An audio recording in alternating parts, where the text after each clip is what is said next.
Hi, everybody. How are you today? Hopefully, we are going to catch the live stream for the Noland Wells case. Oh, but let me set up first, okay? I can't see anything. Oh, there you go. Hi, Lisa.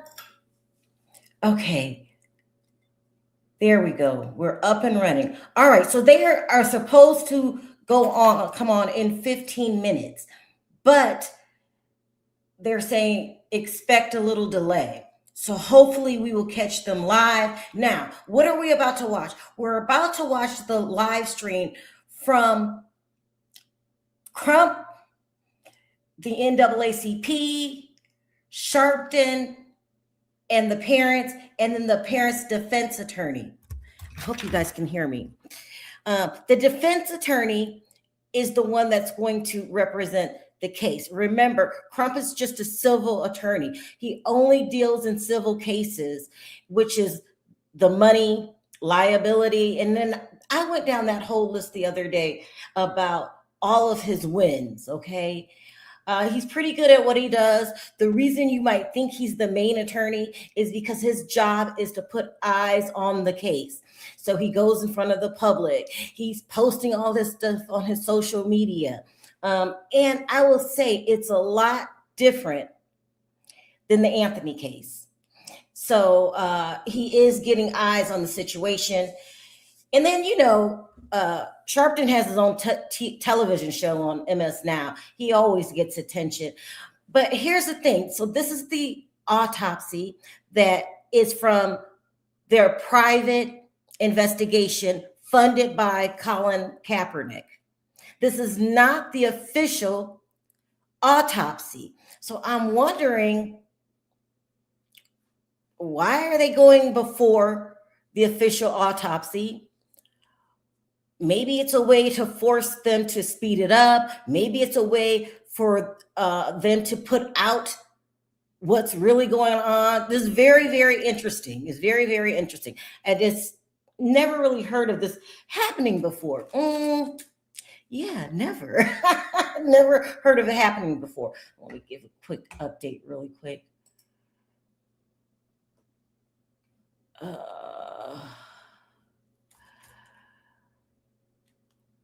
Okay, so we're waiting. We're waiting. Perry's going to join me.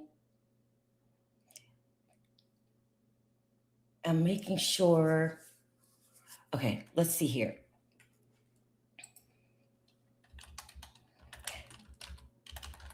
This is really, everybody has so many feeling. Everybody has a feeling that something's not right.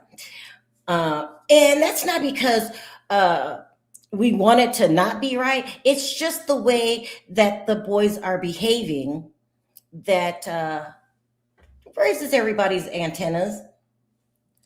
Okay, officials still haven't released the autopsy report as the investigation intensifies. The state findings remain pending. So they haven't even wrapped. Hi, Perry. Hey, good morning, everybody.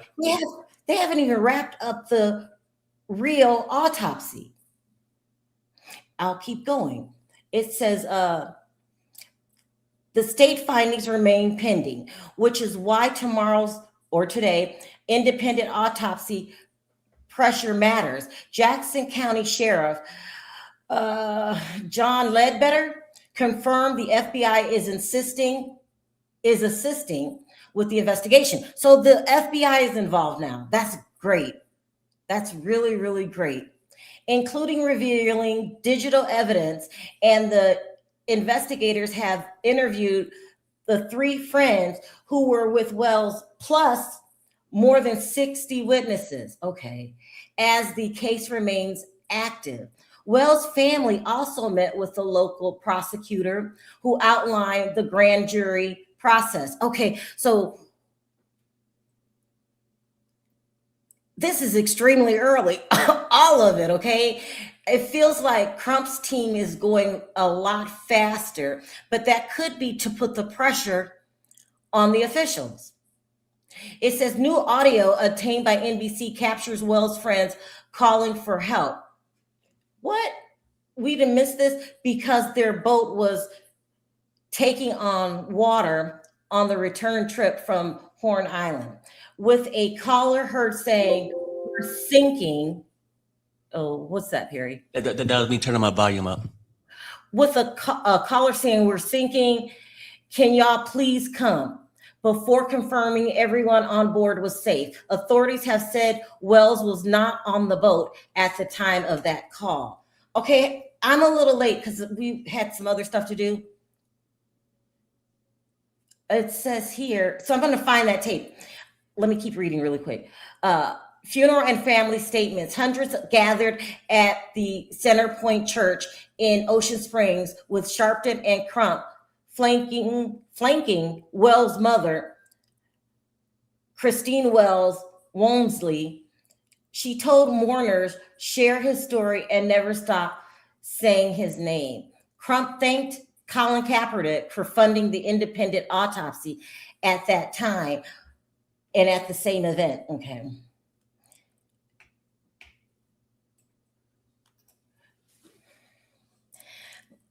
Ashley Cole, I'm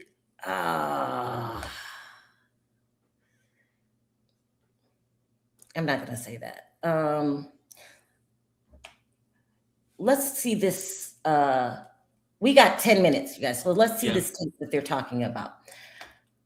I didn't think, I was just reading the notes and I did not read it beforehand.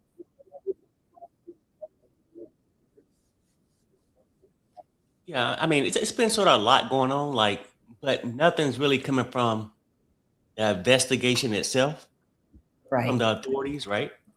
At least they ain't coming out giving us no press conference telling us.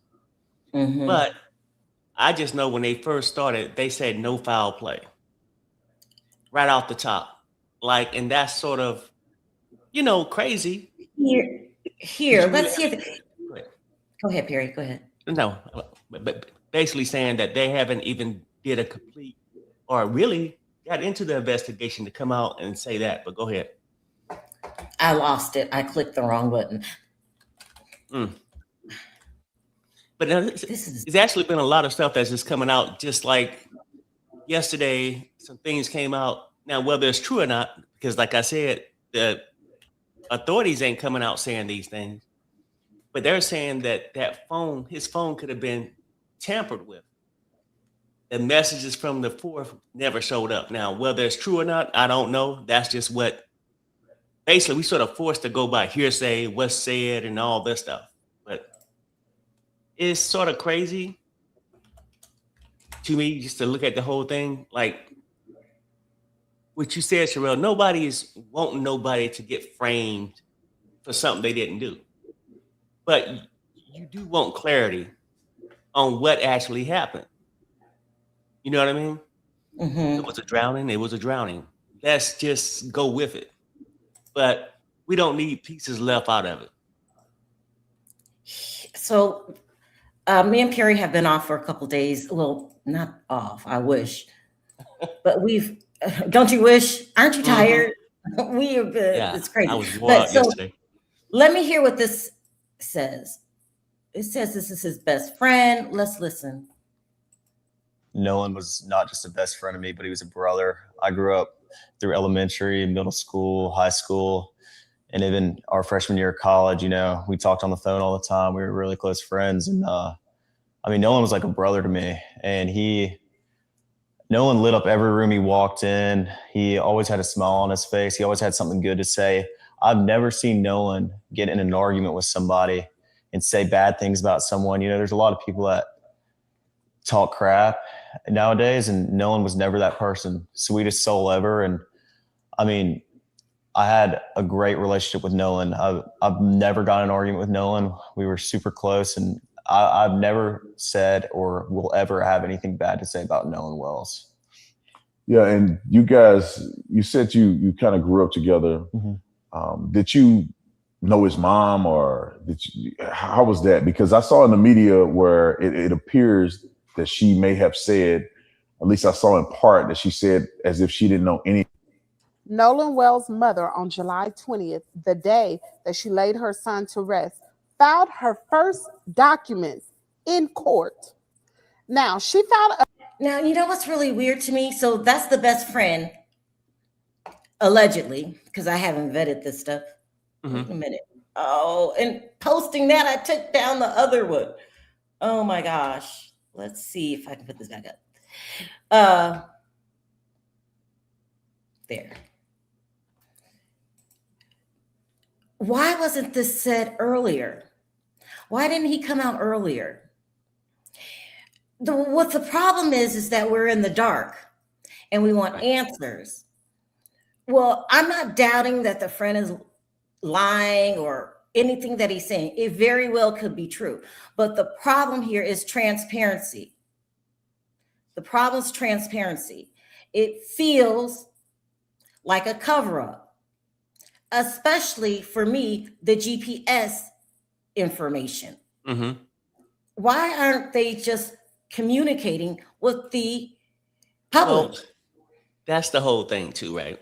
Like, I can understand, like, if you got pulled over, you might not want to speak unless you have an attorney, right? You know, if you feel like you're being accused of something. But it shouldn't have been just simple questions. When have you seen Noland and whatnot like that? Shouldn't have been that hard of a question just to ask, you know, to talk about. Yeah. Right? Now, the guy you just seen on his thing, I'm not sure if that's one of the guys that was with him on the boat that day. Because it wasn't specified. It was just saying one of his friends. But as far as I know, the three that was with him lawyered up. And I don't think they talking to nobody. Let's keep listening to little stuff that I'm finding on the internet. Let's listen to this one.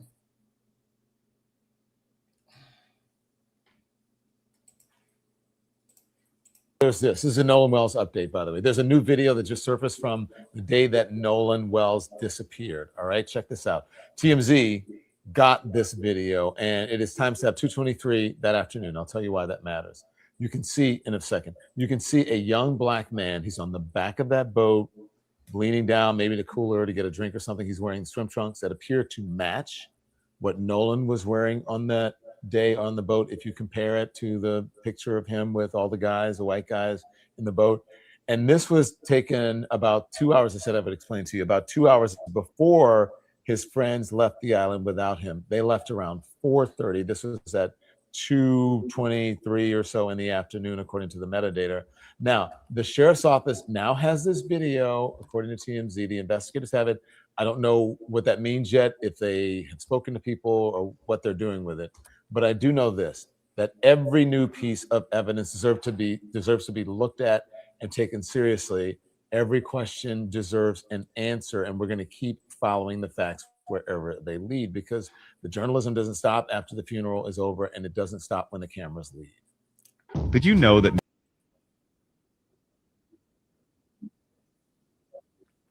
So someone in the chat told me to play the Judge Matthews interview. Let me see if I can get it up here. And don't worry, you guys, we still got our eye on the press conference. And Perry, you could see, can you see it at the bottom, or only I can? Only you can. Okay, let's play this. Somebody asked in the chat, told me to play this with Judge Mathis. Let's see what Judge Mathis has to say. Wow. I'm leaving. You all go back. I'm staying by myself. No friends, just me wandering around. And then you see that he had left his cell phone. So you say, in the boat. And instead of taking it back to a friend who's on the island by himself, and by the way, did you ask him how he was getting home? So instead of going back, you couldn't be that far off because the phone right in the boat. Say an hour or so, hour or two. If you're a real friend, you'll drive back on that recreational hour or two on the boat having fun to give your man his phone. Because if he's out there by himself, no question about it, 90% white in the state of Mississippi that has a history of demonizing and black men and killing them in the civil rights era. Most of the civil rights killings occurred in Mississippi, including Medgar Evers, including our dear young brother from Mississippi who was killed, and several others. And so we know that Mississippi has a history of demonizing and marginalizing black men. And so I don't believe he drowned. I believe he was killed. But I'm a judge that has to weigh all the evidence. Preliminarily, that's what I see. You don't leave your friend on an island, seeing that he has left his phone, and not at least go back. You came there with him. You left him there, you say, because he wanted to stay. But you notice that he's left his phone. How was he going to get home in the first place? Wouldn't he need his phone in order to call his transportation? Or they should have known some of that. He would have said, I'm going to get home by such and such way. When you, hey man, I'm not coming. Y'all go ahead. I got a young lady. Okay, man. Is she gonna bring you home? How you gonna get home? You don't ask any of those questions. So you must have asked those questions. If you didn't, that's more evidence that I believe contributed to the reasonable suspicion. So I'm with the prosecutor. How about that so far? So you won't have to say that the judge is making conclusions without getting the evidence. The prosecutor has found enough evidence to create a reasonable suspicion that a crime occurred. And now they're going to interview everybody and come up with some answers on whether to indict. So I'm there with the prosecutor so far. Take it to the grand jury. Now I have to wait until what the grand jury comes back with before I support any charge or any lack of charges. So you feel like it was foul play? Yes. It doesn't make sense, and it creates a presumption when you don't have an explanation and someone ends up dead, and you hear contradictory or stories that really aren't credible because they make no sense, and you hear the same story from three people. Who knows? They may have told 2 or 3 different stories. We don't know. We will know when that grand jury comes back. So that's the case in that scenario. Noland, a black man, went on a boat ride to a pretty much resort island, not necessarily, just a fun island off the coast of Mississippi. And 4 of them left and went and had fun, and only 3 returned. They then found Noland dead. His 3 friends that he had come with in the boat had gone and left in the boat and claimed that Noland stayed behind by himself. And additionally, however, and this is where the first question comes in with me, they say he left his cell phone. They have his cell phone. They had it in their possession. Okay, so if your buddy says to you, I'm leaving, you all go back. That's interesting. That's very, very interesting. Now, this is coming from a judge. He's a judge. So he knows how the law works. But he had an interesting, well, he was telling the truth. I mean, I would ask my friend, well, where are you going? It's more or less like common sense, like judge, not a judge.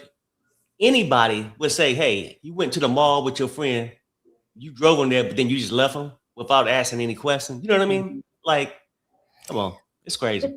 Not only did he say that he felt that something was suspicious, Judge Mathis just came out and said he feels that Noland Wells is no longer with us.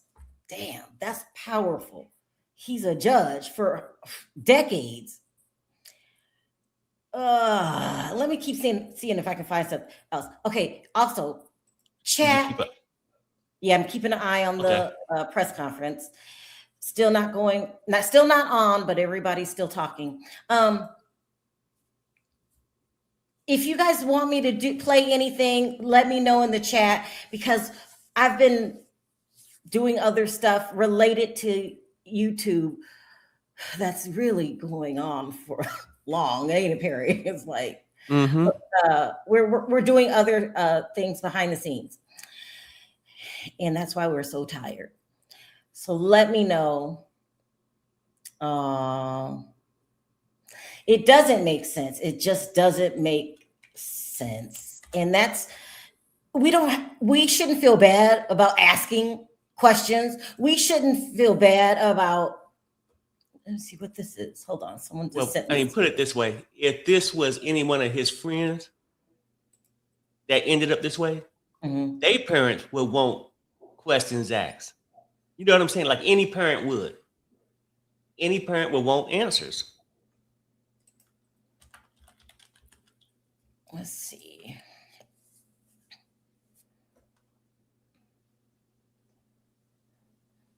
Geez, it says here that Judge Mathis gave a full 20-minute interview. Wow.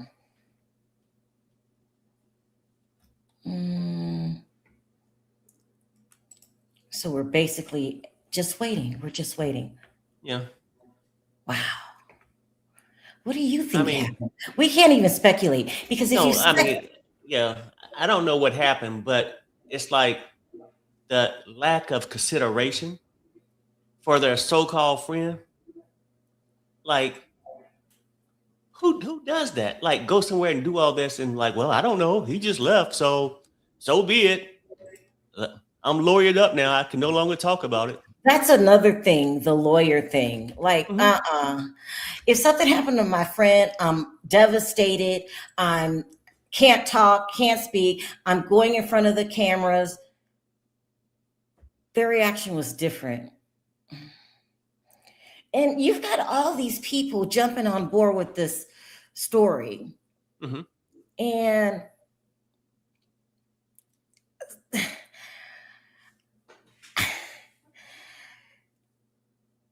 not turning it into something that it shouldn't be. Now, listen, I was a huge Nancy Grace fan, but why does she act like this? Why is she like,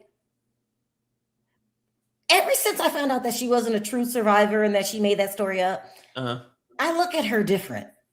Yeah, like a kind of profited off of it. Yeah, she was like, we're gonna find out. Maybe I should play it. Hold on, let me play it. You're gonna get to the bottom of this, and as if she cares. Nancy Grace's action sincere, because we know she'll put anybody on her panel for clicks and views. Let's not forget the whole Diddy situation and what she was doing. I wish she was a different kind of person. She's attention star, washed up, and trying to reclaim the fame she had years ago when she just straight up lied. Damn, Perry. Let me see this. Let's see what she's saying. Was anyone else on the island when Noland's body was found? Your answer is completely 100% accurate, but let me rephrase and refine my question. You're saying the park ranger found him. That leads me to believe there were no friends. There was no newly met girlfriend. So am I left to believe that he goes out swimming all on his own and the friend girl leaves, the mates from school leave, everybody just leaves him out in the water and he dies and then just conveniently washes ashore? So they just left him out in the water? Does that make sense to you? Todd Terrell? Well, being a person that goes to this island and several other areas that you can only get to by boat. We have some restaurants and bars in Louisiana that you can only get to by boat, which means you have to hitch a ride with somebody on a boat or that has a boat to get there, which a lot of things could go wrong in that scenario. But as far as what we believe, I believe that Nolan went out there with a group of friends. They were friendly, obviously so, because he was even out there. I mean, you got to understand, to go to an island, you have to have a boat, which means you have to have friends, which you have to have people that kind of like you to even bring you out there. So when Nolan got out there, the group of guys he was with, they decided to come in a little bit earlier. They were having some engine trouble in their boat, which is not uncommon. Happens a lot. Nolan, for whatever reason, decided to stay on the island, which is not uncommon. He could have, had this girl he was talking to. He could have just, for whatever reason, decided to stay. Not uncommon. That doesn't give us any reason to think foul play or anything was involved there. The issue is when he stayed on the island, he had to hitch a ride back in with somebody. And there's where the issue becomes, who did he hitch a ride back in exactly? How were these people connected to him? How did they know him? And it's not uncommon for you not to know somebody at all and just say, hey, I need to ride back in. And they say, yeah, come on, get in the boat with us. So if I say, hey, Nancy, come on, get in the boat with us, that means at that point, we're responsible for you. But Todd, here's my issue.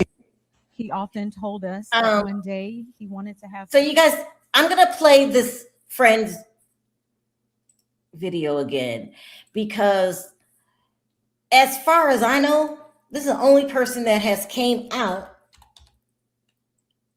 in the friend group. Hold on, let's see. The whole thing is bizarre, isn't it, Perry? Just what's going on. And I agree with Judge Mathis. We have to look at the history of Mississippi. Now, I'm not trying to down anybody from Mississippi, but there's certain things we can't deny. And I believe Emmett Till took place in Mississippi. They have a history of lying and doing black people wrong. Let's listen one more time to the best friend. One of the few people that have come out. Nolan, I could describe Nolan in a million ways. I mean, Nolan was not just a best friend of me, but he was a brother. I grew up through elementary, middle school, high school, and even our freshman year of college. We talked on the phone all the time. We were really close friends. And Nolan was like a brother to me. And Nolan lit up every room he walked in. He always had a smile on his face. He always had something good to say. I've never seen Nolan get in an argument with somebody and say bad things about someone. There's a lot of people that talk crap nowadays, and Nolan was never that person. Sweetest soul ever. And I had a great relationship with Nolan. I've never got in an argument with Nolan. We were super close, and I've never said or will ever have anything bad to say about Noland Wells. Yeah, and you guys, you said you kind of grew up together. Did you know his mom, or how was that? Because I saw in the media where it appears that she may have said, at least I saw in part, that she said as if she didn't know any. He often told us that. That's fine and all, and I'm glad he came forward. But I want to talk to Warren, the guy that had the phone. Why didn't you turn it over? Why didn't you turn it over? I mean, this is the new era. We all know that's the first things that police look at is your social media and your phones. And the mom had to hire or go through a special app to find out the location of the phone. And how come? I'm glad you came forward, best friend. I don't even know your name. Let me see what his name was. I'm glad that you came forward. But what took so long? What took so long? But I noticed he's talking about the friendship. Like, oh yeah. When you say coming forward, he looked like the guy, like one of the guys on that little boat like a few minutes ago. But just because you're a friend don't mean you was actually there. He could have been there, I'm not sure. But the whole thing is talking about a friendship and how great a guy he was and all this. If he was one of the three guys that was there, why ain't he speaking of the last time he seen Nolan instead of elementary. We grew up when we was in college together. All this shit like that. So that's the part I don't know. If he was one of the guys who was with on the boat, maybe he was. I don't know. Hold on, I'll find out who he is. This is weird.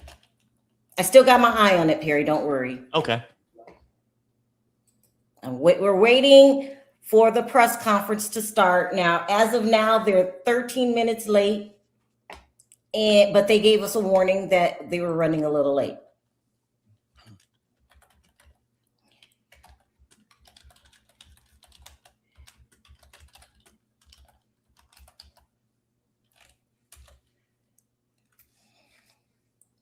Hold on, guys.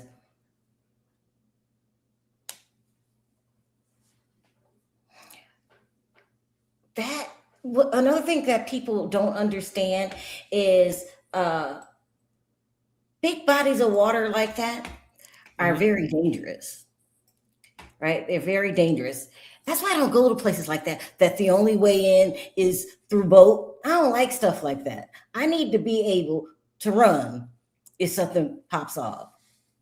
Plus, also, too, there was no police presence over there. And I get it.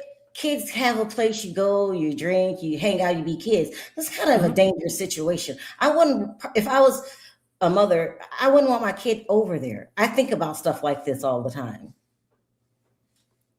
Yeah, but I mean. Okay, so they're saying that the guy that we heard talking, his name is Warren Hudson, self-described as Nolan's best friend, who was on the July 4th boat trip, broke his silence in the New York Post yesterday. Oh, that's New York Post. He said rumors that he was involved in Wells' death are crushing him, telling the Post, "It's a sick world we're living in. There's no facts out, just a lot of rumors." He's part of the group that left the island before Wells went missing. No witnesses have publicly reported seeing Nolan after 4:30 p.m. Now, let me pull this up. This is the guy that was in possession of the phone. I'm gonna need him to do an interview. I'm gonna need him to do an interview. So let me see. Hold on. Let me double check. Make sure. Yep, they're still not there. I'm gonna need him to do an interview. You're right. Live interview, not print interview. And I know that probably feels like, well, I said something, enough isn't enough for the public. That's right, because now we're concerned. So we're going to need you to come forward, sir. We're very concerned. Why? Because listen, when you do a print interview,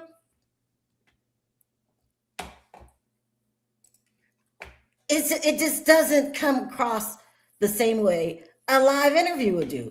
Now, all the stuff you're saying, can't you? Well, let me see if it's going live. Hold on. Nope, still not live. Let's see here. I'm going to need you to do a live interview, sir. Nolan Wells' best friend, devastated by teens unaliving and hurt by foul play rumors. A key person who was among the last to see Nolan Wells alive has broken his silence, and he's gutted by the entire situation, including the blame.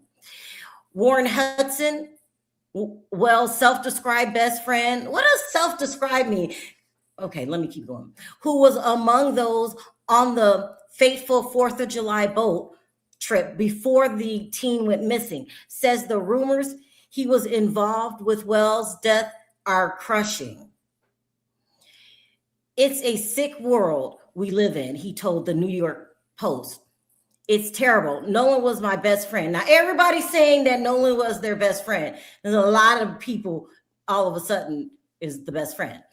As you know, Nolan's disappearance after those friends left and his body was found July 6th.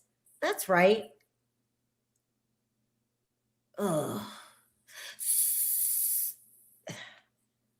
So Judge Mathis is basically saying that he was unalived by some type of foul play and not a drowning. Let me keep going. No witnesses have, at least publicly, reported seeing him after 4:30 on the 4th of July. The boy's parents laid him to rest Monday. Oh, we missed it. Monday at the Center Point Church in Ocean Springs, Mississippi, in a service officiated by Reverend Al Sharpton, where he and Tyler Perry each offered $50K for information leading to a conviction in the Nolands unaliving. Mm-hmm. And then Terrell Owens tossed in 25 more thousand. So like the reward. Terrell Owens did? Yeah, it's like 125. Is Terrell Owens is he from Mississippi or Alabama? Oh, no, I don't know which one. Somewhere down there. Okay, here it is. It says here, there's also Javon Williams. This is the black kid, 17. He was also considered Nolan's best friend, was on a different boat, but saw Nolan on the island that day. He spoke here.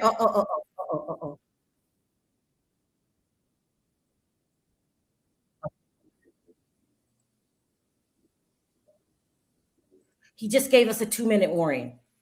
Okay, cool. Oh boy. This is going to be, I'm nervous. I'm nervous because there's a reason you held this press conference. I don't want to jump the gun. Anyway, Javon came out and said that the story didn't make any sense. And he came out the next day.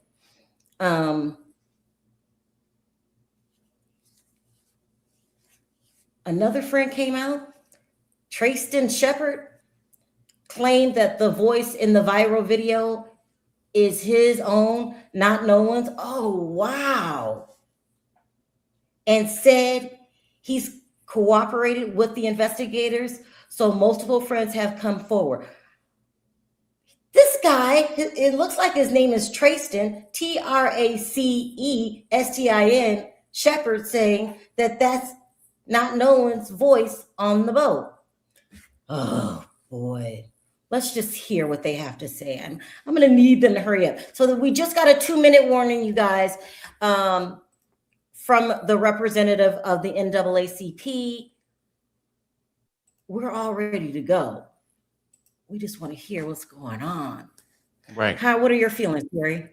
Well, I don't know. I mean, like at the end of the day, we need to hear something about what's happening, right? And the lack of information has gotten everybody jittery, running around just speculating.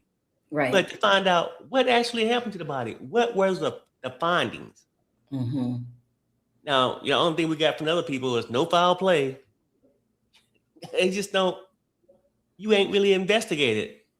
To come up with no foul play, you got to be able to tell me something that you investigated to get to that point. But I sort of think if they showing this preliminary autopsy thing, mm-hmm. they probably gonna come with, it wasn't just a drowning. I think they found marks and stuff on his body that don't consist with just drowning. Now that's what they're saying. Remember, these ladies came forward. These ladies came forward and said that they saw the body. He was swollen. He looked like he was in some kind of physical altercation. That's why I need to listen to this press conference. I want official information. Speculation is cool and necessary. Speculation is necessary because it puts eyes on the situation. But now I want to hear something official. Mm-hmm. So and this is not don't get it twisted, you guys. This is not the official autopsy itself. It's a preliminary autopsy paid for by Colin Kaepernick. And now you're saying, just for the autopsy. And then other people have donated. Tyler Perry paid for the funeral. You said T.O. put in $50K. Yeah, it's $25K, for reward for anybody with information on what happened, because they basically saying it's too many people there Yeah. Not for nobody not to see anything. You know what I'm saying? Mm-hmm. So they putting forth this money. Hopefully somebody will come and tell us what they seen. Yeah.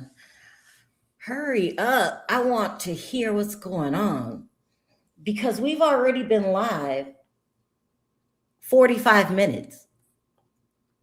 So I'm anxious to see what they say. Because as of now, like, you know, people put down the blogs. Oh, there's rumors, there's speculations. The blogs keep a... Did you hear that? It sounded like a mic was... I thought I was going crazy. Yeah. The blogs are what keeps a story alive. So Mm-hmm. people want to down the blogs and all of this, and you guys are making it what it's not. Okay, well then prove us wrong. That's all we're asking. We got to keep this situation alive. This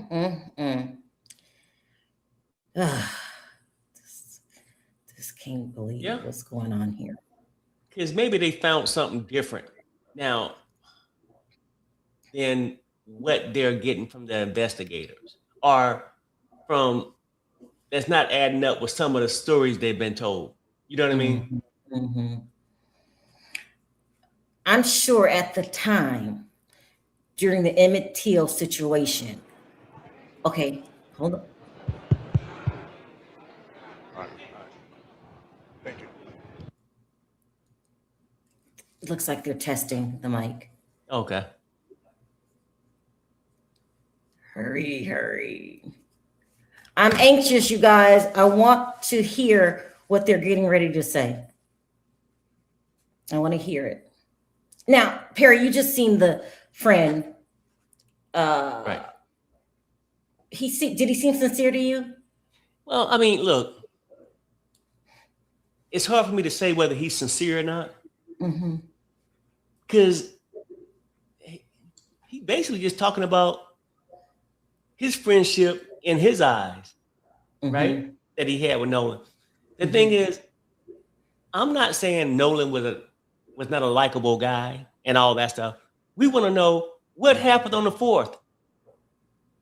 Why aren't we talking about things that happened recently, not how you grew up and you liked them so much? No, I'm basically saying this. It's hard to judge whether he's telling the truth or not. Because we ain't talking about what actually happened. Yeah. And of course, it's hard to say because he could be telling the truth. And that's how he feel. And he don't know what happened to him. Maybe he was separated, or maybe something else happened to Noland with another group, but he don't know about it, right? That could be a possibility. But I've seen cases where somebody's unalived and the spouse lead the search party, and they the one did it. Right. Do you understand what I'm saying? Like, so that is irrelevant. We want to know if you can remember how great it was, you going through elementary and all this. What happened on the 4th? A couple of weeks ago. If you want to tell a story, tell that story. That's me. So I can't tell whether he's lying or not, but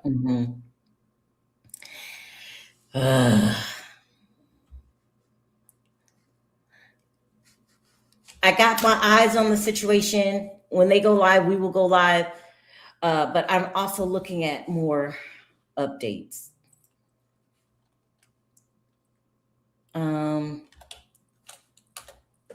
So there's this guy. I don't even know his name, but let me just not mention him because, you know, bloggers be getting in their feelings. Yeah.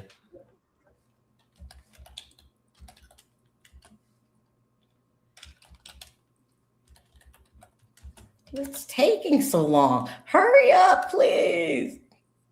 Yep.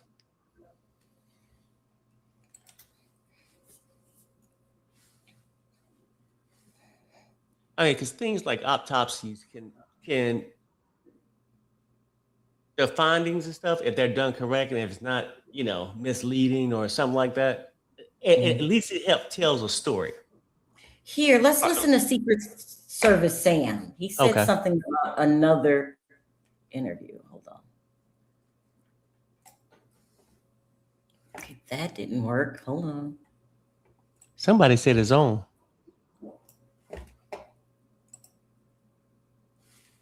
What? Let me check see if I can find something. Yeah. Go do that.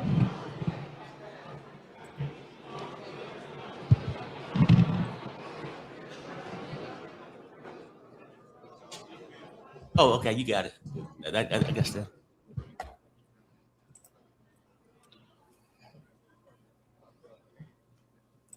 Good morning. My name is Trevon Williams, Senior Vice President of Marketing Communications with the NAACP. We are here because a demand was made, a demand for transparency, a demand for answers, and a demand for ultimate justice on behalf of Noland Wells. And that demand must be honored. Amen. For that, we are honored to pause even for a moment to respond accordingly here at our national convention. Momentarily, you will hear from renowned civil rights attorney Benjamin Crump, who will provide updates on the findings of the independent autopsy that was conducted in the death of Noland Wells. Immediately following that, we will take questions from credentialed media. We will attempt to answer as many questions as we can. However, we want to be respectful of the fact that we do have additional programming that is going on to conclude our convention today as well. So we're asking that all press and media, if you're asking questions, please be concise, give your name, give your media credential, and we'll go from there. But before he comes, we will have the leader of the NAACP, President Derek Johnson, to give opening remarks. President Johnson. What individuals are saying as opposed to investigate the individuals who gave you the information, because you don't know who was involved or not involved. Amen. And so narrative matters in this case. And we're saying that in Noland Wells' situation, the narrative should not be it was an accident before there was an investigation. The narrative should not be the words of individuals who went on a boat to the island with him, but they came without him, but with his cell phone, and you don't investigate those individuals. We're not accusing anyone of anything other than the state of Mississippi and local officials. We're accusing them of being derelict in their duties. Wow. To follow up and to ensure that regardless of what happened, that there was the proper investigation so that this family and that community could be assured that if anyone was involved, they would be held accountable. And if it was truly an accident, that the families will have the necessary answers that any family deserved in this situation. I want to bring to the podium Attorney Benjamin Crump, a friend of mine who have stepped in to take the case and in support of the family to ensure that they get the answers that they deserve, and that local officials and anyone involved will be held accountable to this family, to that system, because we are all parents, siblings, to loved ones who should not be confronted with this reality. Attorney Crump.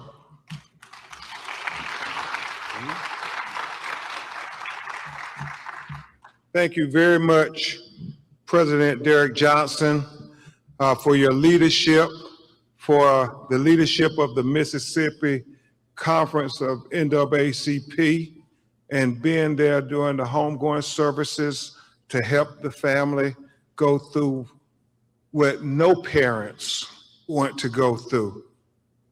Thank you to Chairman Leon Russell, my longtime mentor from Florida, who helped raise so many of us. Thank you for always being there, Chairman Russell.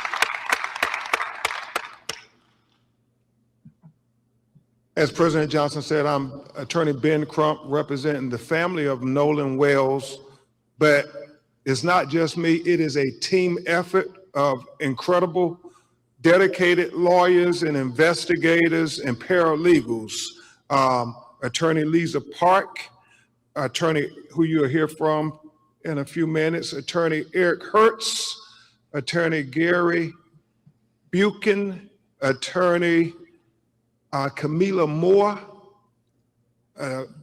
Cliff Jones, Jared Presson, Alan Williams, a whole team of people who are committed, as I said, President Johnson, on this ferocious search for the truth of what really happened to Noland Wells. But before we begin to discuss the intricacies of the preliminary findings of the independent autopsy, we think it would be appropriate for you all to hear from the people who knew Noland Wells best, so they can thank you themselves and tell you about the trials and tribulations that they have been enduring since July 4th. July 4th would never be the same for them. I bring to the podium Noland Wells' mother and father, Christine and Elmore. Please give them a warm NAACP welcome.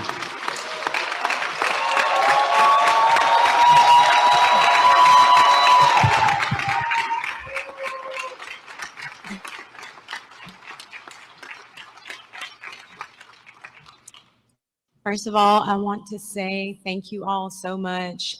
Thank you to President Johnson as well as Chairman Russell. This has been a difficult journey. Losing a child, it truly breaks your heart. It is a pain that is just, you can't measure it. Especially someone like Noland, who brought so much joy and light and life to everyone. You don't find too many genuine people like him. So to lose that light at such a young age under these circumstances has been absolutely difficult, which is why we've gone this route. There's so many people out in the public asking all of these questions, but the only question that we have is what happened to our son. That is the only question. We have consistently been degraded by the public. There's been questions about our parenting, our GoFundMe, this, that, and other. I've been called a racist. I am a healthcare provider, and I take my job very seriously. I love everyone. And it's been difficult for us, but we are leaning into our faith, leaning into one another, also leaning into all of you. There are not enough thank yous, not enough appreciation for what you guys have done for us. And we do. We love you from the bottom of our hearts. Thank you. And so it is our hope that our local authorities will. Now we got two different things going on here. I do see another link. I've been watching, listening to you guys with Al Sharpton. Let me switch over to that because he's speaking now. Let me see. Because I'm on the NAACP site. Let's see this one.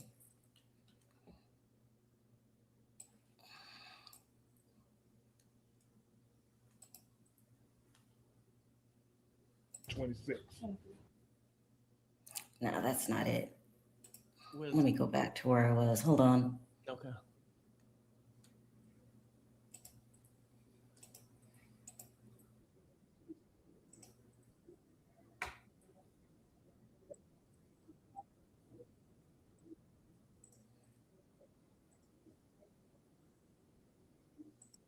Here, why we have asked for this help.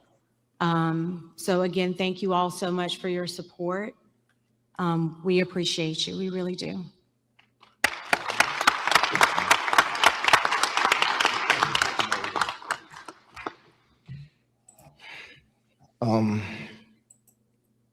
Every day I wake up, it's a new challenge. Knowing that a part of me I would never talk to, I would never hold, I would never play around with or get mad at. It's not here anymore. Noland brought a lot of joy to our family. He was the wittiest one out of everyone. The clown. He loved to put in the work because he wanted to be the best. He wanted to make me and his mother proud, and we were so proud of him just for being the person that he was. He was loving. All his teachers knew him, but loved him. He walks in the room, his aura, you're automatically drawn to it. Never met an enemy. And if they were, they would eventually be friends because they would eventually bond, and it's gonna be hard. He should be at football practice right now. Calling me after practice, Dad, I made this play, or I made that play, or I get a text with 3 or 4 videos of him doing this, running this route, making this block. And what you think? What you think I should do? And I will give my honest, because I always tell them, if anyone is going to be totally honest with you, it's going to be me. And it's not because I'm being mean, but people outside of your family are going to tell you what you want to hear. I'm going to tell you what you need to know to make you better. It's going to be hard for our family from here on out. And like I said, every day is a challenge. We're going to miss our son. And like my wife said, we just want honesty. We want to know what happened to our son, because the things that you're telling us, that's not the character of our son. We know our son. I understand, our children would do things that, that would kind of dumbfound us sometimes, but the things that we're being told, that wasn't Noland. So please keep us in your prayers, keep him in your prayers. And we're going to keep pushing and fighting until we find answers. Thank you guys for your love and support.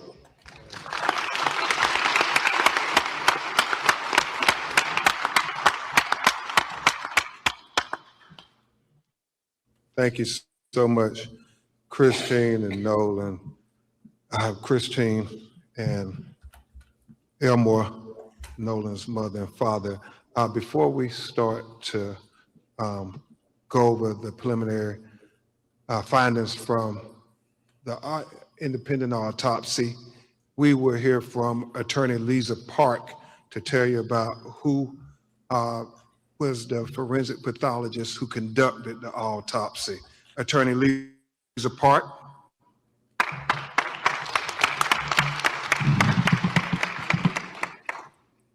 Thank you.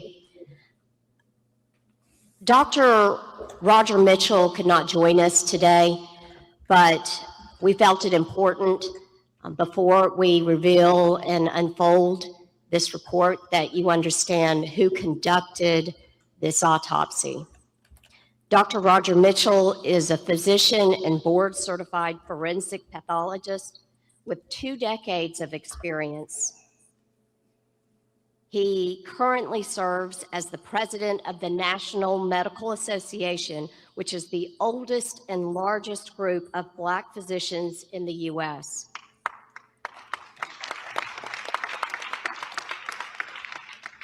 Most recently, he also served as president of Howard University Hospital, chief medical officer of the Howard University Faculty Practice Plan, and chair of the Department of Pathology.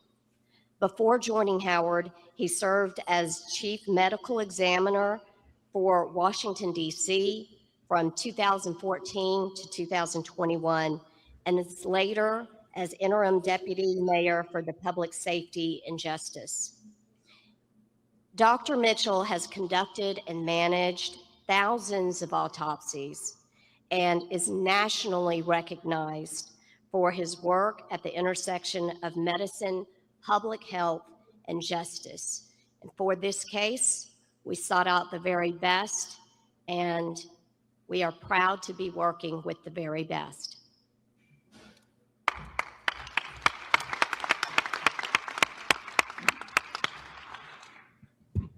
Thank you, Attorney Park. I again want to express our gratitude to President Johnson, Chairman Russell, and the NAACP, because civil rights is more important than ever in the United States of America today. And so we thank you for the civil rights leaders. And I do understand there's a lot of news going on in America today. I woke up to them saying LeBron James is going to announce where he's going to play basketball next year. But I'm very happy that the media said this story is just as important. And I'm sure LeBron James and Rich Paul and, Stephon Curry and Draymond Green,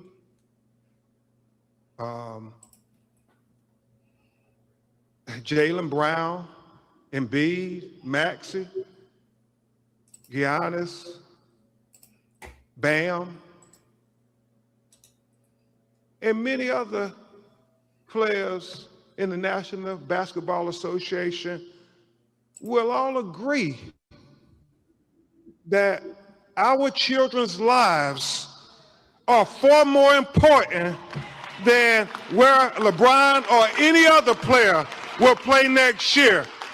And so that's why I thank you all for being here, because this news is as important as any news in the United States of America, finding out why is Noland Wells dead.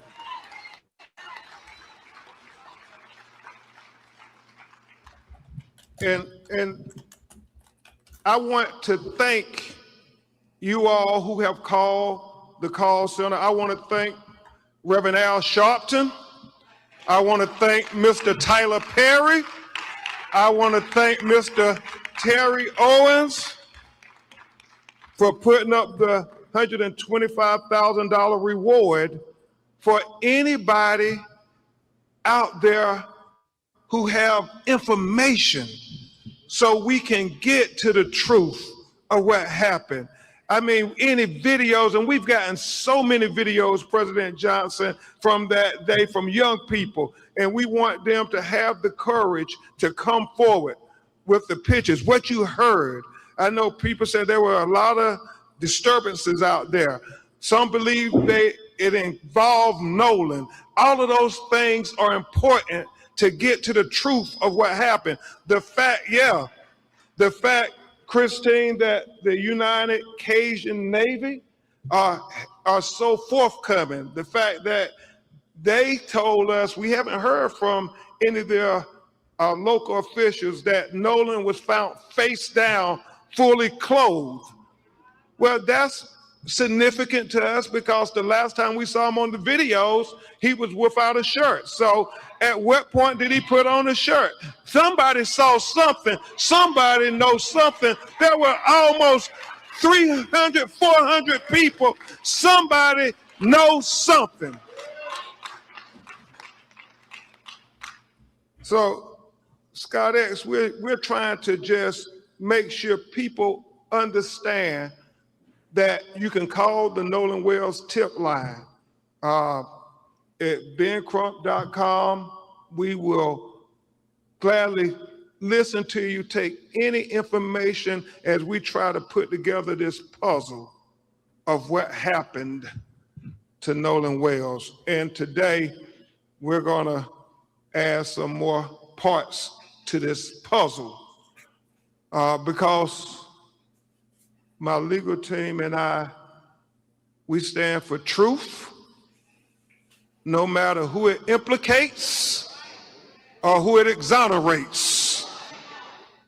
We stand for justice, no matter who it convicts or it acquits. Yeah, and We stand for transparency because we got eyes that can see, and we don't need government officials having to narrate it for you and me. We can see it for ourselves. Transparency. That leads to the truth. The truth is the foundation for accountability and justice. And that's all we're seeking, as Christina Elmore said from day one. So with that, and Christina Elmore, if you all want to sit, we're about to go through this autopsy, and I know it may be a little emotional. You're welcome to stay.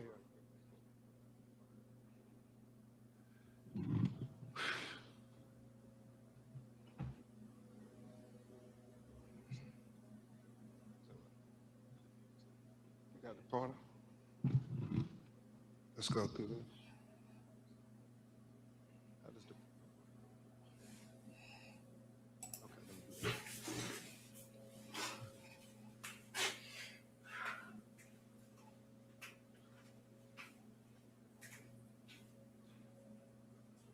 As we begin to present the preliminary findings of the autopsy, we want to especially thank Mr. Colin Kaepernick for not thinking it robbery to pay for the autopsy. Here's the first chart. Let's go with the first one.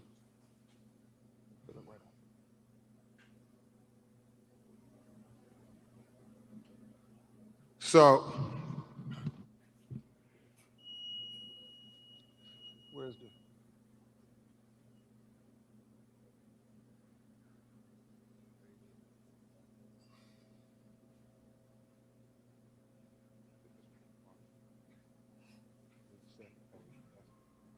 Real one.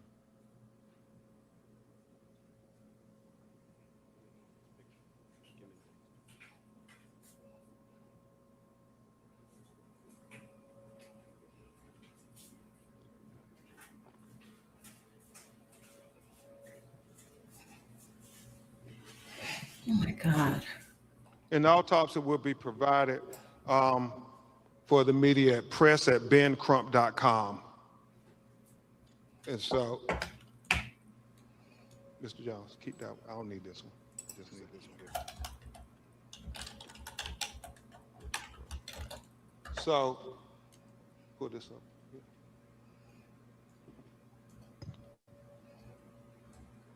So, Dr. Roger Mitchell, board certified forensic pathologist, performed a preliminary report on the death of Noland Xavier Wells. He conducted and presented this report on July 19th, 2026. Preliminary report, second autopsy, death of Noland Xavier Wells. Cause of death, undetermined, pending investigation. And we'll explain that as we go through the report this morning. The manner of death, undetermined, pending investigation. Statement of examination. This forensic pathologist was retained to perform a second autopsy examination on the body of Noland Xavier Wells.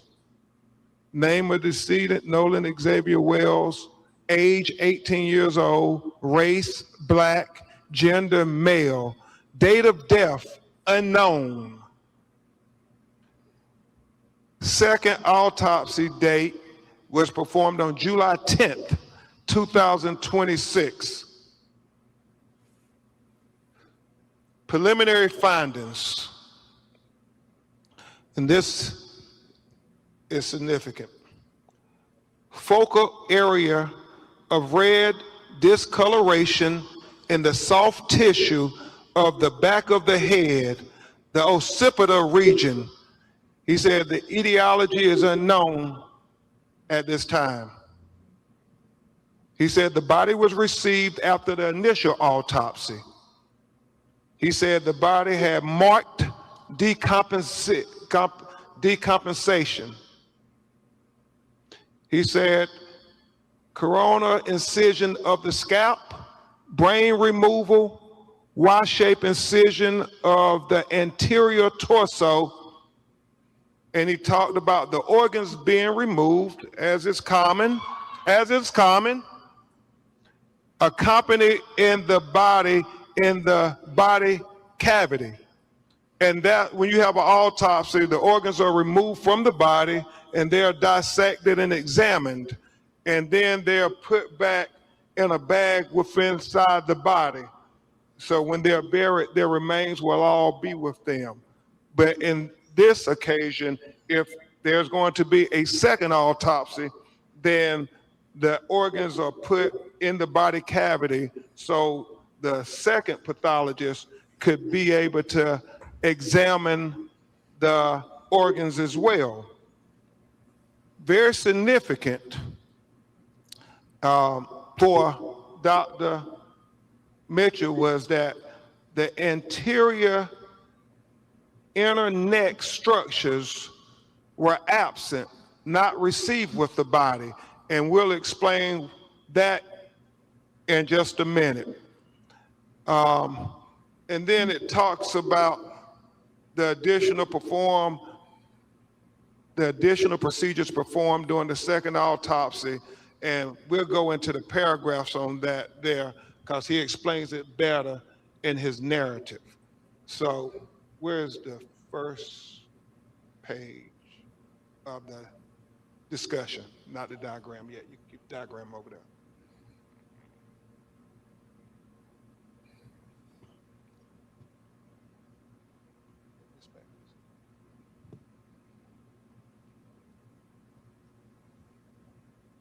So he talks in the preliminary discussion opinion.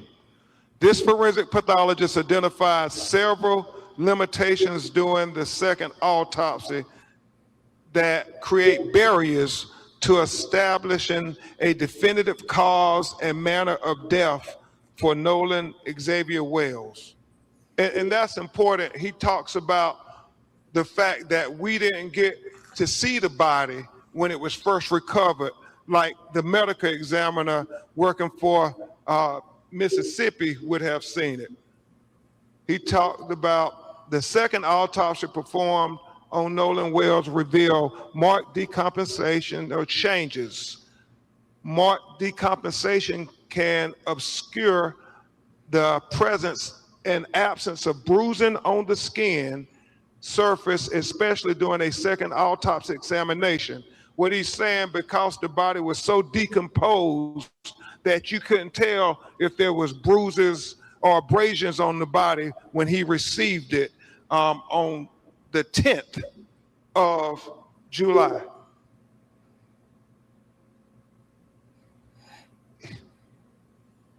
For these reasons, additional dissection procedures not performed during the first autopsy examination were performed to rule out potential blunt force injuries responsible for the death.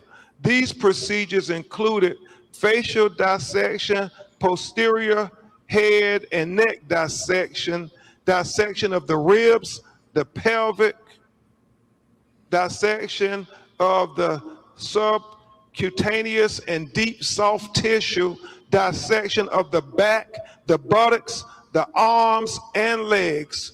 He did all of this to rule out things. He ruled out there were no fractures or deep tissue injuries identified. This was very important because he wanted to be very thorough and very transparent, because transparency is the key to getting to the answers of why Noland Wells is not with us. So he did that there and was very straightforward, very open, very open. He says, however, dissection of the back of the head during the layered posterior neck dissection revealed a 12 by 8-inch focal area of red discoloration in the deep soft tissues overlaying the occipital bone. And he talked about how he found red discoloration when he cut open into the back of his head towards the occipital bone, and he saw the red discoloration, and we actually saw the pictures of it. It's significant. You can't help but notice, why is this dark red here in the back of his head? And so he was important to note that in his report. He said that etiology of this finding is unclear. There are no lacerations of the overlaying skin nor fractures of the underlying skull. These findings are inconclusive for perimortem injury due to both the extensive decomposition and the absence of associated injuries. This finding, however, is significant enough to be highlighted in this preliminary report for further investigation.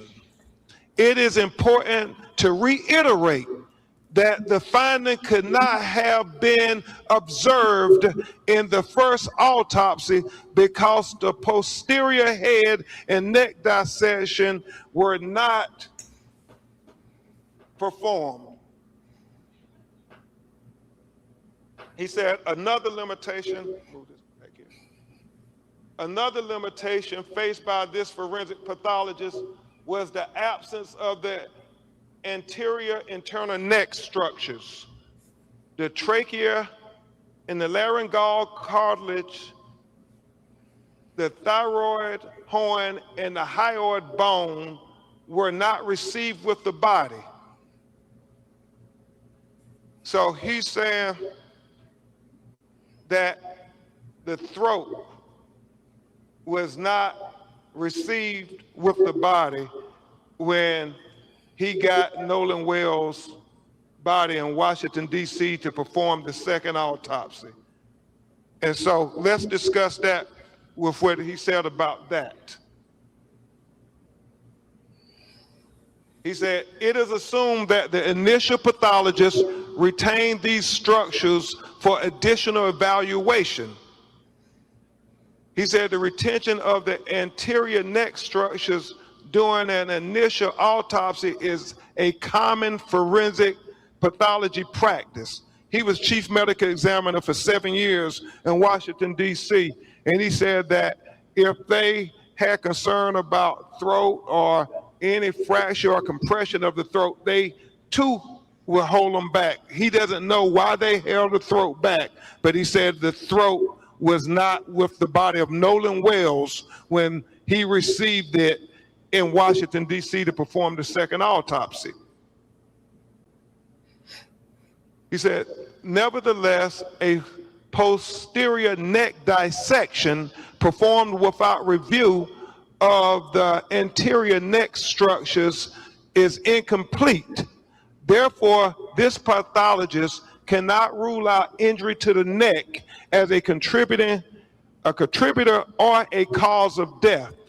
He said he would need to have the medical examiner in Mississippi allow him to review the throat.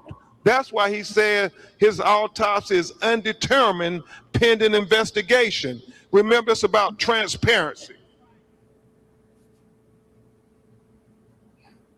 Because the initial autopsy rightfully removed and dissected each organ, there are additional limitations inherent in the second autopsy of Noland Wells. The most significant of the limitations was the inability to directly observe the airway and the lungs for water, and directly observed the stomach for gastric contents. He said it is very significant as to what the initial forensic scientists who got to review the body when it was recovered. We have heard from our call center people saying the body wasn't waterlogged. Well, we need to know those things. But unfortunately, because the body was decomposed and the organs have already been dissected, those are things we can only get from the initial autopsy. So therefore, again, the manner and cause of death is undetermined until further investigation. We are hopeful that the Mississippi Medical Examiner would give Dr. Mitchell an opportunity to see their photographs and their observations to the condition of Noland Wells' body closer in time to July 4th. That is very important, and we have to continue to demand transparency, President Johnson.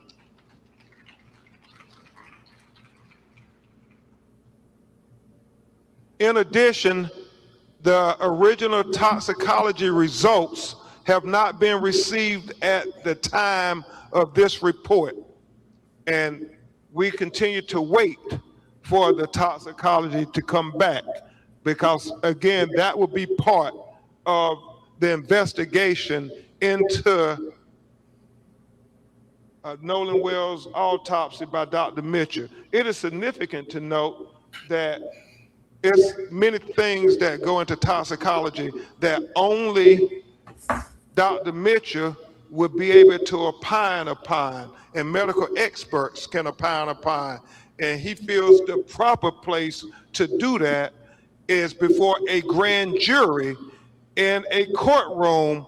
And so we would hope that the district attorney would present Dr. Mitchell before the grand jury as well.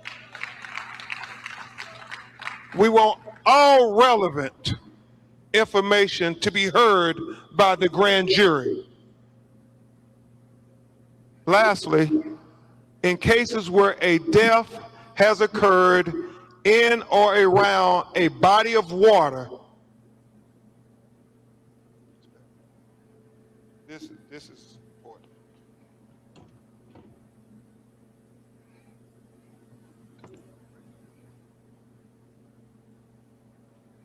Lastly, in cases where a death has occurred in or around a body of water with suspicion of drowning, it is important to confirm how that person entered the water. This is the crux of the matter. This information is especially important for those deaths of persons who can swim. As in the case with Noland Wells, at the time of this report, this forensic pathologist does not know the condition of Noland Wells. He did not know whether he was conscious or unconscious when he entered the water. He said that would be significant. He said he did not know whether he was forced into the water or unforced into the water. He said that would be significant. So he said the condition of Noland Wells before he entered the water would be the crux of the matter. It would be of utmost importance to being able to determine a cause and manner of death. He said, definitive circumstances of death are required to determine the manner of death. For these reasons, this pathologist cannot rule out, and let me really call your attention to this. For these reasons, This pathologist cannot rule out if any intervening non-accidental factors contributed to or caused the death of Noland Wells. Understand, he's saying based on the examination of the body, he cannot rule out foul play. That is significant. With the following questions still outstanding, number one, what were the circumstances that led to Noland Xavier Wells entering the water? Number two, what was the body position when it was found? We know that a member of the United Cajun Navy said that he was face down and he was fully clothed. Number three, was there water in the airway? Remember, he talked about the lungs and the airways, where they filled with water. Number four, is there any evidence of injuries to the anterior neck structure? We got the autopsy without his neck. We got the body without his neck at the time of the second autopsy. Number five, is there any evidence of any intracranial hemorrhaging? He said that is going to be very significant. Things that he could not observe at autopsy that the initial medical examiner would have been able to observe. Number six, was the composition of what was the composition of the stomach contents? He talks about that being important because when was he found?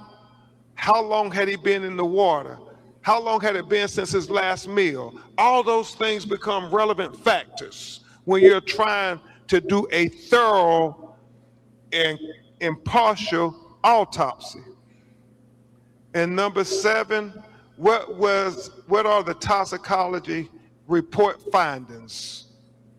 He said the best classification again for the cause and manner of death for Noland Xavier Wells is undetermined pending investigation. This forensic pathologist reserves the right to review and incorporate additional forensic pathology information into his opinion as it becomes available. He says the above opinions are expressed to a reasonable degree of medical certainty. Dr. Roger A. Mitchell, July 19, 2026. And we know that, as I said, this is only another part of the puzzle. And even though it tells us significant information, we still have more questions than we have answers at this time. And we will continue to press forward and persist, Christine and Elmore, with getting the answers to these questions. Because as you, yes, we will persist, because as Christine and Elmore and Attorney Parker and I talked this morning, we know that there are so many conflicting stories.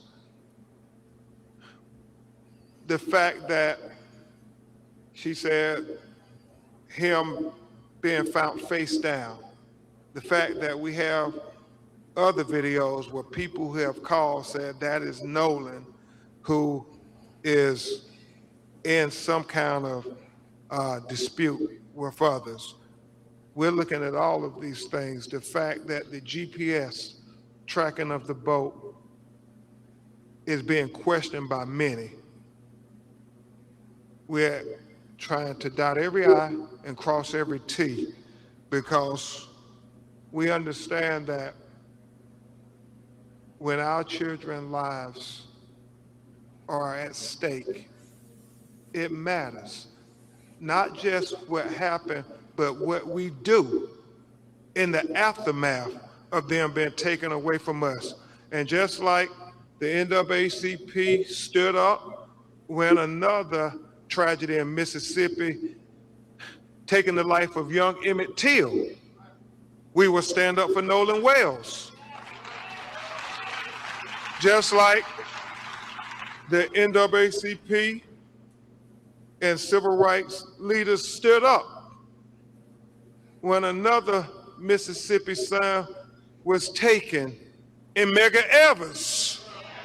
We will stand up for Noland Wells. And just like too many of our young people, Trayvon Martin, Michael Brown, Breonna Taylor, Ahmaud Arbery, Botham Jean, Terrence Crutcher, Stephon Clark, Sandra Bland, Atiana Jefferson, Alton Sterling, Eric Gardner, George Floyd, Tamir Rice, the young people who I was trying to focus on. Gary, we stand up until we get the truth, until we get justice for Noland Wells. Justice for Noland Wells. Justice for Noland Wells. Justice for Noland Wells. Justice for Noland Wells. Justice for Noland Wells.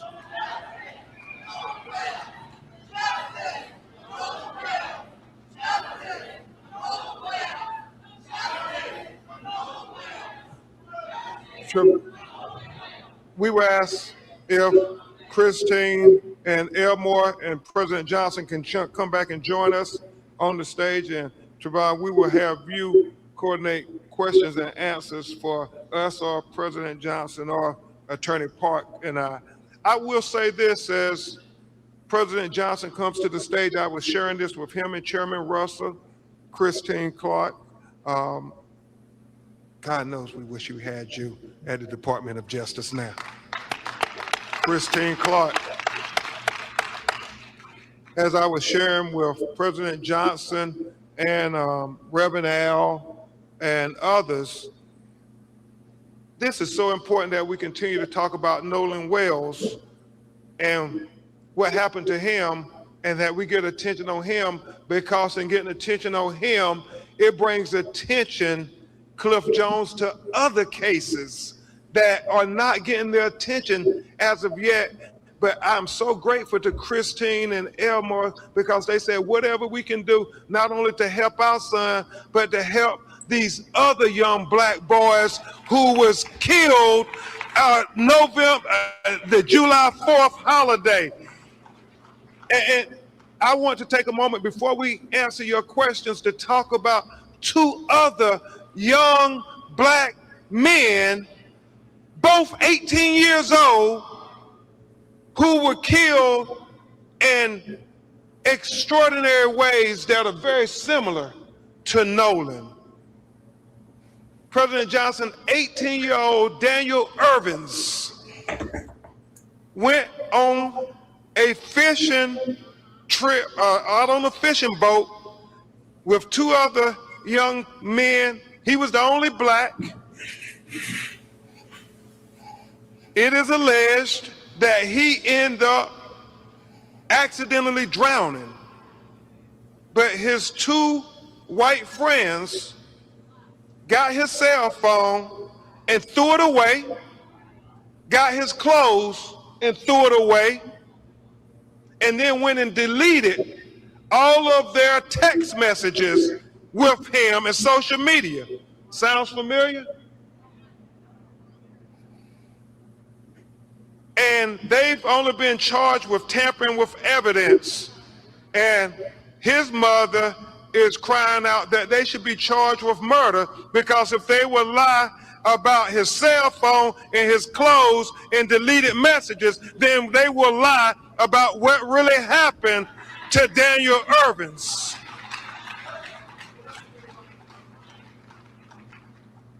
And then there's the matter, President Johnson, Christine Clark of 18-year-old Tyler Smith. Tyler Smith on 4th of July was at a house party with about 10 other people.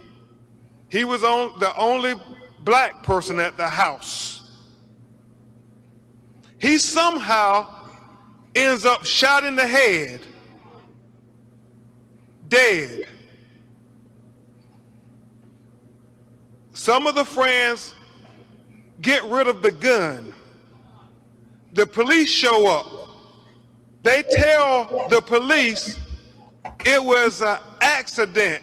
It was an accidental shooting, that they were playing Russian roulette. And Tyler Smith ended up getting killed. And apparently, Christine Clark, President Johnson, the police just took their word for it. His mother and grandmother are incensed.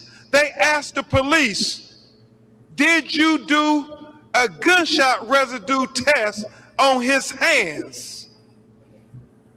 And the reason they said they had to call us, like Daniel Urbans and Noland Wells family, because the police told them, President Johnson, that there was no need to do gunshot residue on his hands or any of the other people in the house, because I don't understand this logic, but they said if they were playing Russian roulette, then all of them will have gunshot residue on their hands. So we don't need to do gunshot residue tests. It makes no sense whatsoever. So they are taking the word of these 10 people that your son just killed himself.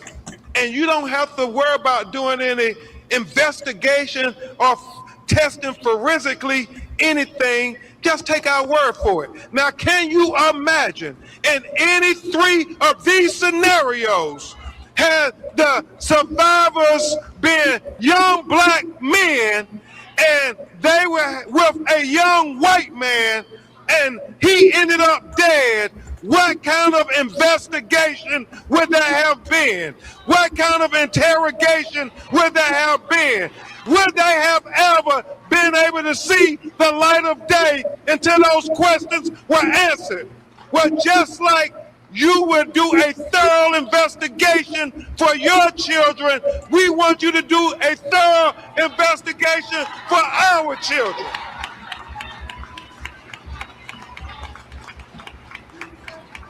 We don't want anything special. We just want equal justice. Equal justice. And so with that, I'll turn it over to Trevon to lead us in the final session. We have a few questions. We have my colleagues on either side with microphones. Please announce your name and your media outlet if you have any questions. We're going to be quick because we have other programming going on in real time. We'll go here first. Oh, thank you. Hi, everybody. Samantha Chapman, ABC7 Chicago. You just unveiled a comprehensive outline of the independent report. Can you summarize for our viewers, because there's a lot to take in, a lot of information. So in summary, can you succinctly tell us what we can take away from this report? And also, if you can provide more details about the neck. Yep. I heard a lot of people behind me gasping when that detail was mentioned. Yep. Let me try to be very comprehensive. As Dr. Roger Mitchell said, that the focal area of red discoloration in the soft tissue of the back of the head, the occipital region, is significant because he cannot determine why you have that red discoloration in the back of his brain. That's significant. He also talked about, Mr. Williams, if you could, just the fact that as it's common practice, he was missing his throat when they received the body. And he wants to know why they held it back. He's not drawing any conclusions, but he said he would want to examine it if there were neck fractures or compressions to the neck. And he thinks that's significant to know at autopsy. The reason he says he would hold it back when he was medical examiner, because he thought that there may have been some issues with neck fractures. The last thing that is significant is what we said before about him, the condition of his body when he went into the water. Was he conscious or unconscious? Was he forced or unforced into the water? He said those things are very significant. But he started off talking about this red discoloration in the back of his head is something that was of great concern to him. Thank you. We'll go here. Daryl Denart with Chicago Speaks on V103. What specifically are you calling for from Mississippi authorities in terms of transparency, but more importantly, investigations? I know President Johnson is from the state of Mississippi, and the Mississippi Conference president is here. They're calling, as we are, for a fair, impartial, comprehensive investigation. When Noland's parents heard the sheriff say there's no foul play at the beginning of the investigation, that is cause for concern, major concern. You haven't even investigated, but you're saying no foul play. And so we want them to dot every I and cross every T. You know, we had a meeting with the district attorney, and we expressed to them about our lived experiences. The fact, and you know, they said that's not what happens in her office, but we said, we believe if the roles were reversed and there were 3 young black 18-year-olds and there was a white 18-year-old who was with them and he ended up dead, we don't believe that those young black men would not have been interrogated to the full extent of the law.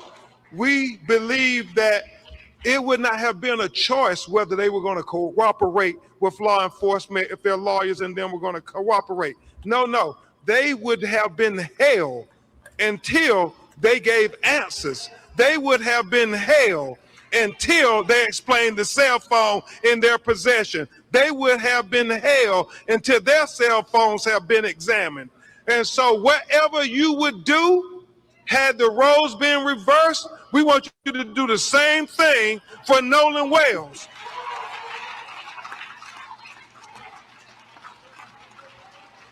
We have time for one more question, and then we're going to have a prayer with our Religious Affairs Committee with the family. One more question here.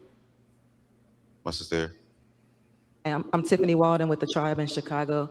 I know that we're talking about a transparent investigation, but for families and people who are watching, can you kind of give a breakdown or a timeline to the best of your ability of the contact that you've had with Mississippi authorities or Ocean Springs authorities or the Cajun Navy? Have you all talked to them? Do they call you after the initial autopsy? Is it just radio silence from them? Do you have to call them? Can you kind of walk us through that process?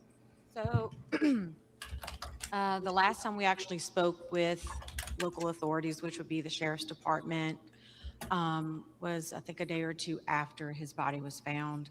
That was only initiated by me. I sent him a text message. I was like, hey, this is Christine, Noland's mom. I just want to see if there are any updates. Basically, he called back. There were no updates. He's like, we're still interviewing. And again, my concern, and also my husband's concern, was it was not even an hour that his body had been removed, and the sheriff came out and said, this is, accidental drowning. We don't think there's foul play. Again, that is why we're doing what we're doing and why we're moving the way we are. Because I sat there and asked them, please take this case as if this is your child, your family member, your whatever. And they promised that they would, but when you make statements like that straight out the gate, that's an issue. We did meet with the DA. She did promise, transparency and all of this, all of that. However, damage has already been done because now that's the narrative that's being pushed by the general public, who again, know nothing really, only what they're hearing from other people. So in addition to that, it's all these things coming up. And at the end of the day, like I said before, any parent that would be in this situation, you would do anything to find out what happened to your child. And that is what we're here to do. It is very important to note that this narrative, this suggestion that it was an accidental drowning, nothing to see here, is troubling, even if that's the case. There were 300 to 400 people out on Horns Island. You mean to tell me nobody saw anything? Nobody can tell us anything about what happened to one of the few black people that were out there on that island that day? It just doesn't add up. The fact that they're saying Noland said that he would stay behind, but yet an 18-year-old kid would not want his cell phone if he was going to stay behind. The fact that, you have the young lady saying that he said he was going to get back on the boat with the boys, and then the boys saying no, he said he was going to stay behind and talk to her. If that was the case, don't you believe Noland would have said, give me my cell phone, I'm gonna stay behind. Give me my car keys, I'm gonna stay behind. It's not adding up. And so we're gonna keep fighting and digging until we get the answers, the transparency, the truth, the accountability, and justice for Noland Wells. Justice for Noland Wells. Justice for Noland Wells. Justice for Noland Wells. Justice for Noland Wells. Justice for Noland Wells. Justice for Noland Wells. Justice for Noland Wells. Justice for Noland Wells. We're going to have our Religious Affairs Committee join us quickly so we can have a quick word of prayer with the family, and that will conclude our press conference formally.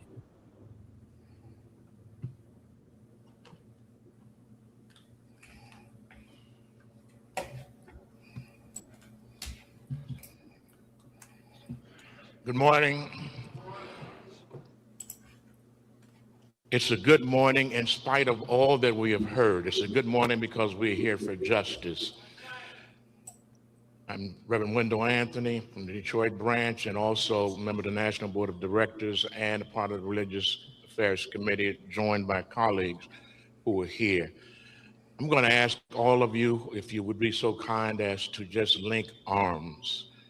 Just link arms so that we can link ourselves around this particular moment and around this family. There's an old African proverb that says, those whom we love die only in the physical sense, but their spirit continues to live on in the will and determination of those whom they leave behind. Mr. and Mrs. Wells, I did not know your son, but I could tell from just looking at his photograph, I can feel the aura, the joy that you talked about. We all can experience and feel that. Ben Crump has chronicled the list of pain moments in our community by the deceased, by those who are now martyrs. We have been dying since 1619. still seeking justice. Pray with me. O Lord, our Lord, how very excellent is thy name in all the earth. We are here for but one reason: to answer the question, what does the Lord require of us? But to do justice, to love mercy, to even walk humbly with our God. Lord God, your people are here seeking justice. We're here for transparency. We're here for truth. You who are the way, the truth, and the life. We're here because of you. Lord God, how long must we continue to pay evil a toll at the gateway towards justice? How long must we see our children lie bleeding in the streets, in the sand, in the water, on the asphalt pavements of this nation that we built?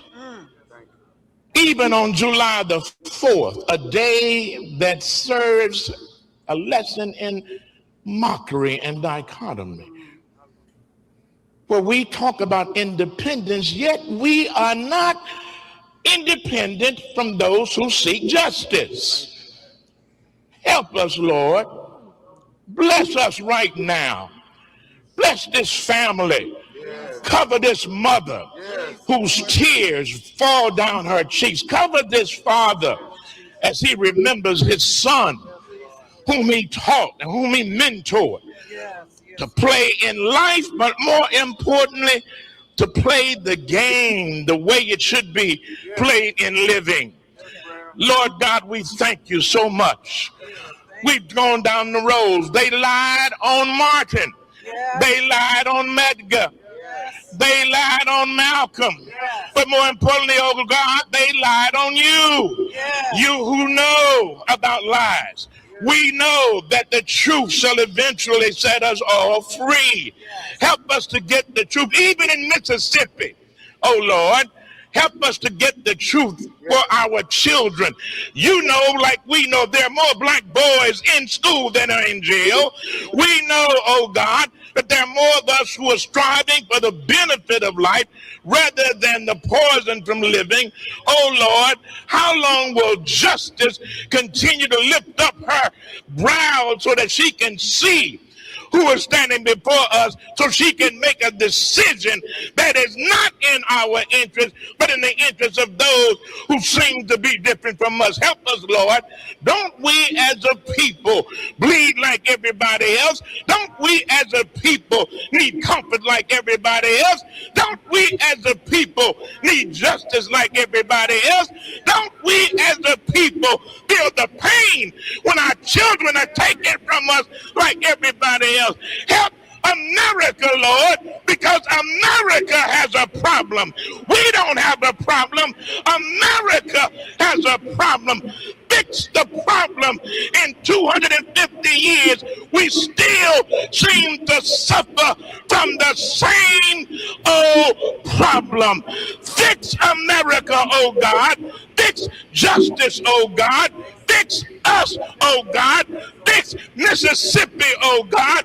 Fix those who are standing at the gateway to break open the doors for justice. Not just us, but justice. Help us now, Lord. This is our prayer. This is our plea as we seek that which you have the power to give, and that is justice. The just shall live by their faith. The just shall live by their faith. And oh Lord, we know that when we fight, we win. When we fight, we win. When we fight, we win. Let's win in the name of justice. Let the people who love God, who are called according to his name for every good purpose, who believe in justice, say amen, amen, amen. Now give justice a hand praise. We praise God for justice. God bless you. President Johnson, I want you to know, and those who are here, there are 12,000 people who are looking at this press conference on YouTube. That was 30 minutes ago. There were 14,000 people who are looking at it on the Roots. That was 30 minutes ago. Ben Crump, this ain't no secret. The nation is looking for justice.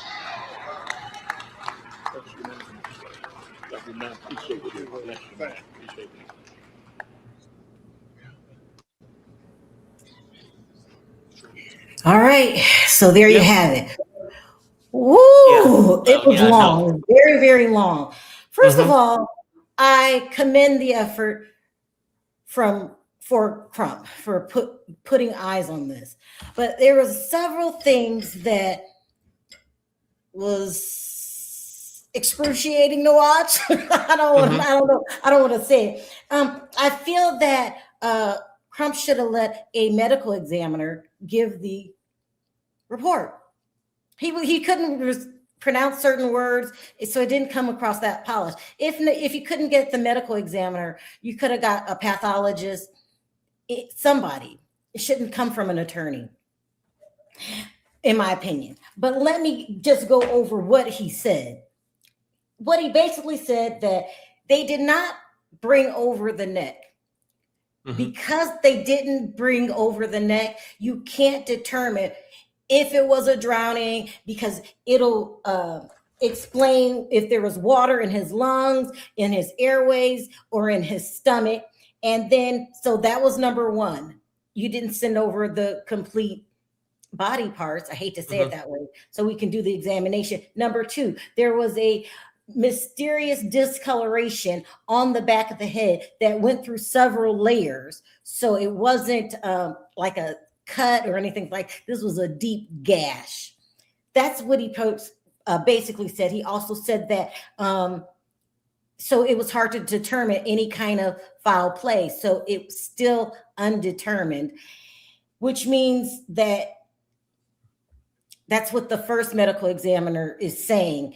Also, he's saying that you can't determine how long he was in the water, if he was unconscious, and all of this stuff, because to determine that, you need to know what happened before you found him in the water. Okay, so we got that. What else? Can't determine if it was drowning. And like everyone else, they're waiting on the toxicology report. Toxicology report always takes around 4 to 6 weeks, and that will determine what was in his system. But if the toxicology reports come back negative, like there's no, I don't know, illegal drugs or poisoning in his system, sounds like it's basically going to be undetermined, which puts us back to where we are. What happened? What happened? We still don't know what happened. Here, and this was long. It was very, very long. It was 2 hours. It was 2 hours. He could have sped it up a little bit, but I applaud his efforts, and I think it's cool that Colin Kaepernick stepped up and paid for it. What are your thoughts, Perry? Well, I just think that, look, at least they're on the right track. You demanding, hey, give us all the body parts. Let our examiner check out some of the organs. Let us check out the throat. And yes, it's common if they're looking at other reasons and they're doing more investigation on the throat. But why are they doing more investigations? You know what I'm saying? On it. Unless they seeing something different. So at least to call it out and try to get bold. I'm going to send you over the body for a second autopsy, but you're missing the most important part. You need to know where the neck is so we can determine if this was a drowning and what happened. The gash, not even a gash, the deep red discoloration in the back of the head, that's alarming. So we still don't have any answers. And we'll have to see if the state gonna turn it over.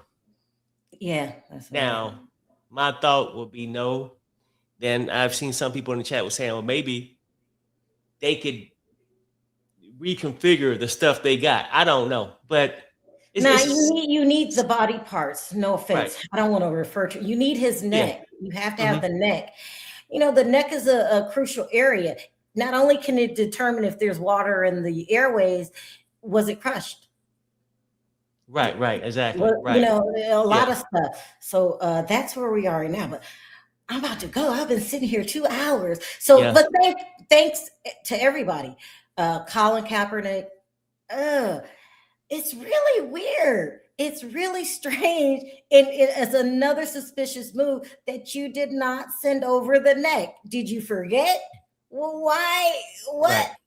Huh? And that's when a medical examiner should have came forward, or a pathologist, somebody that's experienced, so you can explain this is very crucial and it's not a good look for the medical examiner to send over the body with the most important part missing. So Right. it's important. Yeah, Anyway, because that says a lot. The organs, the C, that area, your neck and stuff.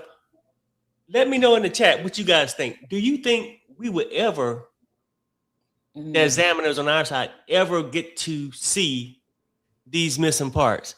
Yeah. Or would it be something thrown under the bridge?